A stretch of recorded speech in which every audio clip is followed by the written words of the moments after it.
Bonjour à tous, c'est Hugo pour Hugo et Chien, et aujourd'hui on se retrouve pour une petite vidéo, comme dirait Frédéric Delavier, sur un texte que je vais vous lire, donc un texte que j'ai écrit, qui concerne le mythe des petits chiens agressifs. Pas de montage encore une fois, donc je suis toujours accompagné des mêmes, hein, qui seront à mon avis toujours là près de moi. De toute façon, à chaque fois que je mets une fesse sur ce canapé, je me retrouve envahi de ces petits monstres, donc bon, vous les verrez à mon avis à chaque fois maintenant. Donc je vais vous lire ce texte, je vais vous faire un petit commentaire après, donc n'hésitez pas, déjà premièrement, si vous voulez faire quelque chose d'autre, n'hésitez pas à quitter désormais votre écran et à faire ce que vous avez à faire. Moi je me contente de vous lire ce que j'ai à vous dire, et comme ça j'espère que ça pourra vous aider à améliorer votre relation avec votre chien. Donc là, ça va surtout concerner les petits chiens, et donc les relations avec les petits chiens. Je commence. Le mythe du petit chien agressif. Il ne m'a pas été conté qu'une seule fois ce récit du petit chien agressif, aboyeur et instable, mais des centaines de fois. Même si cet élément ne relève que de ma propre expérience, nous ne pouvons pas faire l'impasse sur une donnée plus chiffrée. Les Jack Russell, Yorkshire, Teckel occupent des places très honorables dans le classement des chiens les plus mordeurs, selon l'IVS. A noter que dans ce rapport, seules les morsures ayant été notifiées ont été prises en compte. Notifiées, c'est-à-dire dépôt de plainte, prise de rendez-vous chez le médecin, etc. Les morsures de petits chiens étant moins graves, le nombre de rapports contre eux doit être largement abaissé, tant elles ne nécessitent que rarement des soins médicaux poussés. Mais alors, quelle est la part de vérité dans cet énoncé ? Un petit chien est-il naturellement agressif ? Leurs ancêtres étaient-ils tous, à l'instar du canet corso, des bras droits pour légionnaires ? Le phénomène est bien plus complexe. Il vous paraît assez logique que la taille et l'agressivité d'un chien soient forcément liées, ce qui est en partie plutôt vrai. Dans le règne animal, le processus évolutif a toujours poussé les uns et les autres à adopter des comportements les poussant à la survie. Dans le cas d'un Yorkshire Toy, accusant difficilement de plus de 2 kilos à la pesée, la question de la survie se pose forcément. Comment assurer sa survie de manière efficace ? Alors qu'un Saint-Bernard de 95 kg aura tendance à être naturellement respecté par sa carrure, un Yorkshire aura plus de difficultés à produire le même effet. Le réflexe de survie est donc d'imposer autant qu'un Saint-Bernard pour avoir la paix. Et comment imposer sa présence ? En utilisant l'énergie. Les petits chiens n'ayant pas la capacité de projeter une énergie brute physique très forte, ils vont avoir tendance à compenser par une énergie physique plus importante. Ils auront donc tendance à aboyer, grogner plus facilement qu'un chien géant qui lui n'aura qu'à retrousser les babines pour se faire respecter. Un exemple concret m'arrive régulièrement dans ma meute, mon pincher de 4 kg, voulant s'accaparer des jouets sans se faire déranger par les plus grands. Je vous laisse imaginer le tableau. Un si petit animal face à des chiens faisant de 5 à 15 fois son poids. Son langage corporel est effectivement projeté. Elle va s'avancer brusquement pour imposer une distance, mais aucune tension ne naît de cette interaction tant le langage est clair. J'ai besoin d'espace, c'est ce qu'elle dit. Mais peut-on vraiment parler d'agressivité dans ce cas-là ? De par mon expérience, un autre élément est à prendre en compte, bien qu'il soit difficile de l'aborder. Pour le dire de manière assez brute, les racailles n'aiment pas les chihuahuas. Ça, vous l'avez peut-être remarqué. Je m'explique. Le choix d'un chien, quand on ne connaît pas le chien... Le choix du chien quand on ne connaît pas le chien en tant qu'espèce. Comme le dit César Millan, la plupart des maîtres ont tendance à identifier leur chien dans cet ordre. Nom du chien, caractère, race et enfin animal appartenant à l'espèce chien. Il explique également que c'est exactement tout l'inverse qui permet de comprendre un chien. Il faut d'abord le considérer comme un chien, observer les particularités de la race et être attendri par son caractère pour pouvoir l'identifier par un nom, dans cet ordre. Ce que César Millan décrit ici est un phénomène problématique qui pousse les maîtres à considérer les chiens comme des humains avec des poils, ce qui empêche de comprendre profondément leur fonctionnement. Comprendre un chien, c'est avant tout accepter ce qu'il est. Pour revenir au choix du chien, le problème se pose donc quant au potentiel du chien incriminé. Pour comprendre, je vais reprendre un exemple. Vous êtes dans une pièce et vous n'avez que 2 portes pour sortir. L'un abrite un labrador noir à l'air grave, donc ne pas oublier le syndrome du chien noir. Je vous mettrai un lien dans la description. Donc l'une des portes abrite un labrador noir avec un air grave, vous regardant fixement, et de l'autre un teckel nain de 3 kilos attaché à la porte, hurlant en attendant votre passage pour compléter son repas du matin.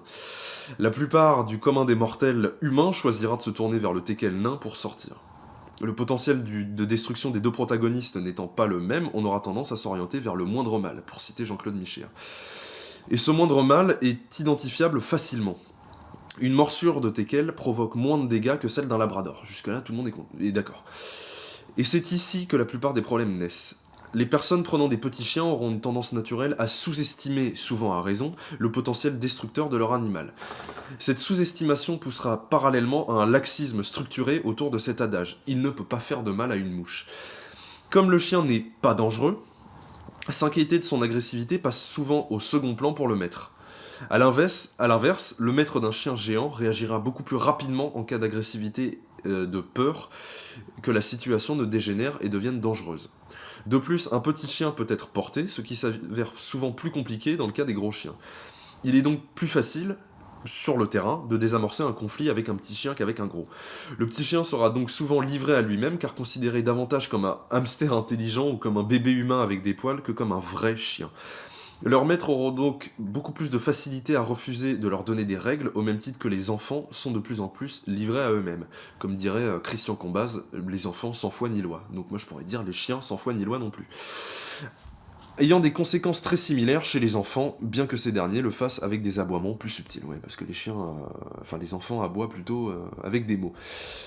De cette abondance naît souvent un état d'anxiété chronique. Nous avons donc naît un sentiment d'anxiété chronique, j'enlève la parenthèse.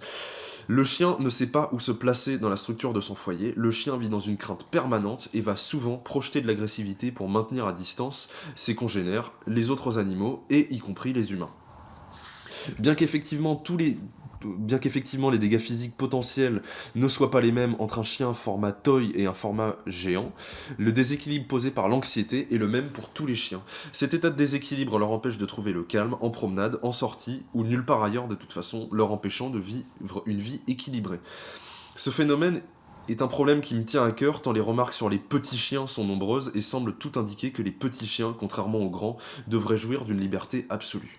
Ce constat est extrêmement triste car il ne revêt d'aucune réalité objective. Sans vouloir pousser l'analyse psychologique sans fondement, je ne jette ici qu'une bouteille à la mer. Il m'est souvent apparu que ce traitement de faveur aux petits chiens était offert par des maîtres apeurés par les grands chiens. Souvent des maîtres qui ont peur des grands chiens. Ces maîtres s'opposent donc en protecteurs de leurs chiens, petites choses fragiles face à des méchants grands chiens. Ils ne font en réalité que projeter leur peur, donc menant quasiment volontairement au déséquilibre de leur propre chien, sous couvert de protection. Un comportement assez proche de celui de la mère poule en soi. Rien de très étonnant en réalité dans une société parfois trop féminisée. Ah, je l'ai dit. Un chien, pour être équilibré, doit donc poursuivre sa voie naturelle, quelle que soit sa taille. Si vous avez vous-même un petit chien, n'attendez pas de lui qu'il se comporte autrement que comme un chien. L'objectivité sera votre meilleur allié. Votre chien semble-t-il détendu, calme, en présence d'autres chiens ? Avez-vous le réflexe de le porter au moindre problème ? Évitez-vous tous les contacts canins pour raison X ou Y ? Si oui, c'est qu'il y a un problème. Je ne ferai que paraphraser une nouvelle fois la méthode César Milan, mais vous devriez songer à considérer votre chien comme un chien. Non pas pour vous, mais pour lui permettre d'atteindre un équilibre de vie, dans lequel il pourra être aussi détendu qu'un berger belge malinois après avoir ramené son troupeau, aussi calme qu'un labrador ayant joué à la balle jusqu'à plus soif, et aussi gentil qu'un pitbull équilibré. Donc le but de ce message, c'est vraiment de faire comprendre que les petits chiens ne sont pas des hamsters, tout simplement.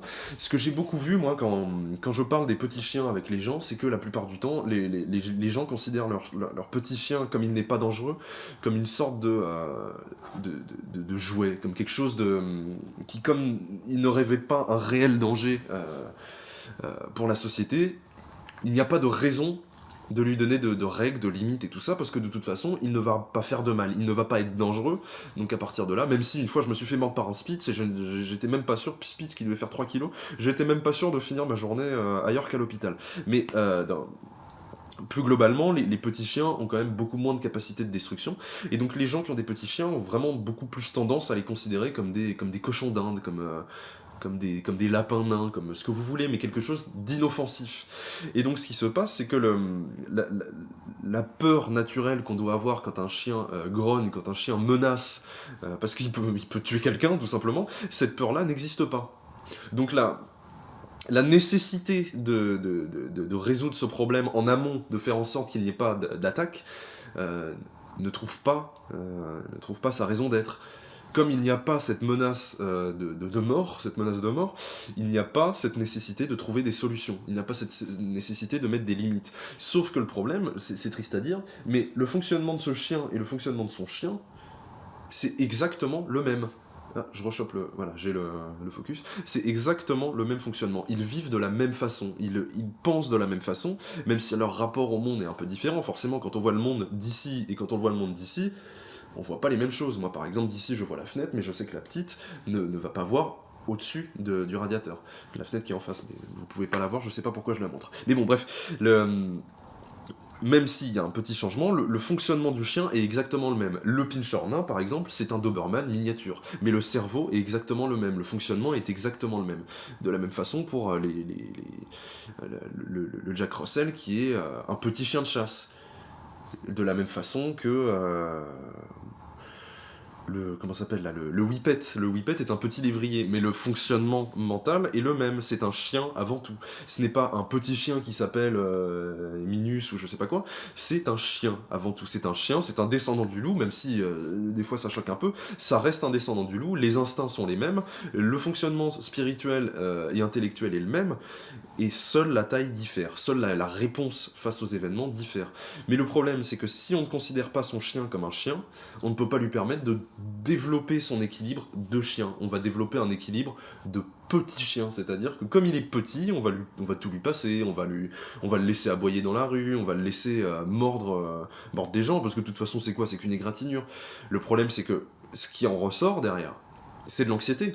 Parce que comme ce que je disais sur les limites, si le chien ne sait pas ce qu'il va faire, il va toujours agir en fonction de ce qui lui paraît être le mieux sur le moment, mais sans vraiment être sûr de ce qu'il fait. Il n'est pas sûr de ce qui est bon. C'est que par exemple, si la personne qui se fait mordre hurle ou lui met une grosse patate, ça peut arriver, la réponse ne sera pas positive pour le chien. Sauf que lui, comme il a l'habitude de faire ça, il marche un peu sur des œufs. Son habitude, c'est d'agir comme ça, mais il sait pas s'il va se faire frapper, il sait pas si les gens vont rigoler, il sait pas si on va lui donner une friandise, il ne sait pas. Donc forcément, c'est une espèce de notion aléatoire. Donc c'est une anxiété qui naît derrière ça. Quand on laisse tout faire à un chien, l'anxiété arrive à tous les coups. C'est systématique. Quand on laisse tout faire à un chien dans un foyer humain, il y a forcément un déséquilibre qui naît et qui crée une anxiété. Parce qu'il y a forcément un jour où ça va pas vous plaire. Il y a forcément un jour où il y aura pas ce qu'il veut. C'est que s'il fait ce qu'il veut dans la nature, dans un sens, c'est quelque chose, c'est une chose. Lui, ce qu'il va faire, c'est qu'il va marcher toute la journée pour chercher de la nourriture. Mais faire tout ce qu'il veut dans une maison, ce n'est pas du tout la même chose. Parce qu'il y a une structure, c'est figé, la nourriture arrive à des heures fixes, où elle est là toute la journée. Mais il y a quelque chose de figé et d'anti-naturel, j'ai envie de dire. Et donc tout laisser faire à un chien sous prétexte qu'il est petit, c'est lui créer de l'anxiété, parce qu'il ne saura jamais quelle est sa place, il ne saura jamais pourquoi il est là, et il ne pourra jamais répondre à ses besoins naturels, à son instinct naturel de chien. Parce que c'est vraiment ça, c'est quelque chose qui me tient à cœur, ce sujet, parce que les remarques sont très nombreuses sur les petits chiens, mais je ne peux pas m'empêcher de voir le malheur de ces petits chiens face à des maîtres qu'on pourrait dire laxistes, parce que les chiens sont tout simplement perdus en fait. Et ils ne sont pas considérés comme des chiens, c'est tout simplement, je tourne peut-être en rond, mais c'est ça qu'il faut comprendre, c'est que tant que le chien tant que l'objectif du maître n'est pas, ça peut être vous, ça peut être moi si je me retrouve qu'avec la petite, c'est possible que j'ai ce genre de comportement aussi, mais si votre objectif n'est pas de faire en sorte que votre chien se sente bien en tant que chien, mais que vous vous sentiez bien du fait de choyer une petite bête, ne prenez pas un petit chien. Prenez un hamster. Lui, il s'en fout le hamster. Le hamster, son cerveau fonctionne complètement différemment. Prenez un cochon d'Inde, prenez un lapin, prenez à la limite un mouton si vous voulez, mais ne prenez pas un chien si votre objectif est juste de choyer une petite bête. Parce qu'un chien reste avant tout un prédateur. Et il a des instincts de prédateur. Il a l'instinct de vouloir se promener, c'est-à-dire d'aller chasser, d'aller marcher. Il a besoin de marcher pour se dépenser. Il a des instincts de jeu, donc pour rester en forme physique. Il a des instincts de limite, pour savoir quelle est sa place. Toutes ces choses-là, c'est des choses qui sont bien supérieures, dans un sens, dans votre relation avec un chien, que ça ne le serait dans votre relation avec un cochon d'Inde. Parce que le cochon d'Inde, vos limites, lui, il s'en fout complètement. Vous allez dire non à un cochon d'Inde, il va vous regarder, il va faire son petit cri, c'est tout ce qui va se passer. Donc, si votre objectif est d'avoir une petite bête à choyer, ne prenez pas un chien. Parce que ce qui se passe, c'est de l'anxiété pour votre chien. Vous créez de l'anxiété chez votre chien, qui peuvent créer des situations qui sont parfois difficiles avec votre chien. Donc, le chien va crier, va mordre, va s'échapper, va tirer sur la laisse, ce genre de choses. Ce n'est pas parce que le petit chien est petit que tout ce qu'on pourrait voir dans l'éducation canine ne les concerne pas. C'est quelque chose à comprendre. Le petit chien est un chien. Donc je vais revenir sur un... Comment dire, sur un paragraphe qui est...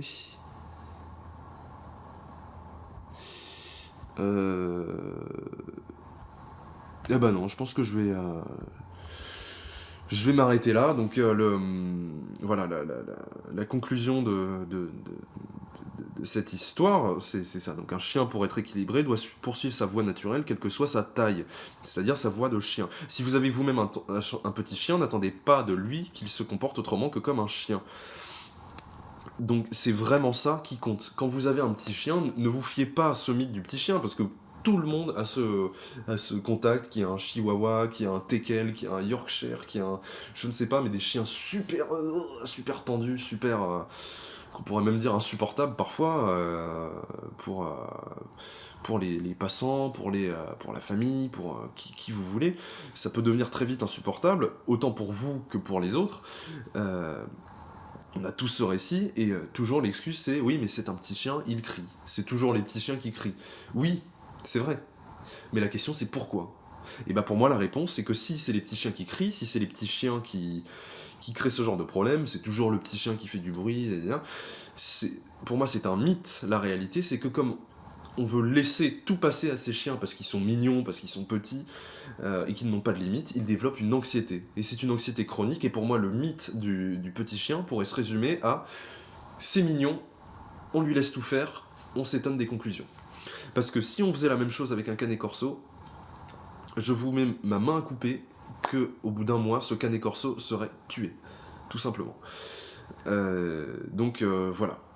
Il ne faut pas faire de différence, même s'il y a une différence de dangerosité, il ne faut pas faire de différence entre un petit chien et un grand chien dans son fonctionnement de chien.